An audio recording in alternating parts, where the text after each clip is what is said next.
Grace and peace as we continue our topic of being chosen. I'm taking some of what I'm doing today from an article called Some Are Chosen, All Are Loved by Rabbi Rosenthal. And he's writing that the rabbinic theology about chosenness has been the foundation of Judaism, and it's been preserved and expanded over a long period of time. But there are some legends, of course, that have grown around this as well. One of them came from, of course, the question was Israel accepting the Torah kind of a choice, or was it something that the Lord pretty much just said, boom, you have to do this? So there's a terrific story saying that God went around to all the nations of the world and, was offering that they would accept the Torah because we didn't want anybody saying, had we been asked, we might have accepted it. So God came and, started asking, and everybody said, so what's written in this Torah? And when God would, share just one thing that is written, whatever the nation was would be like, oh, nope, we have the, nope. Until, of course, God got to Israel.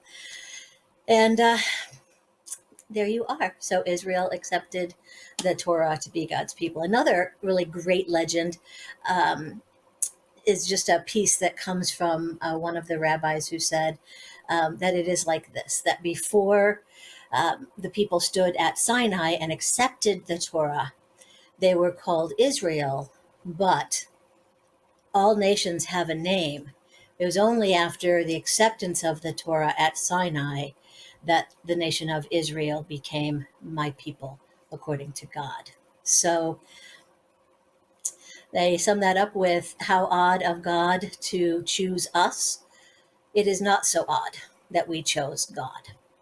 So the last piece, I think, just has been through most of my devotions, and it's not so much a matter of being a chosen people as a choosing people.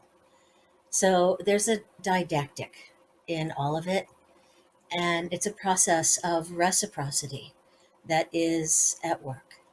So understanding that they're being chosen comes with this understanding then that they are to live in a certain way. And while we can understand the chosen people, we also understand that as we choose God as Christians and God chooses us in that unique relationship, we too have to remember that we have to be a choosing people. And there's a didactic always in our relationship that no matter how blemished we are as a people, God chooses us, and we must in some way reciprocate and attempt to reflect the love and the beauty, the grace and the wholeness that comes from God, who chooses and loves everyone. Blessings.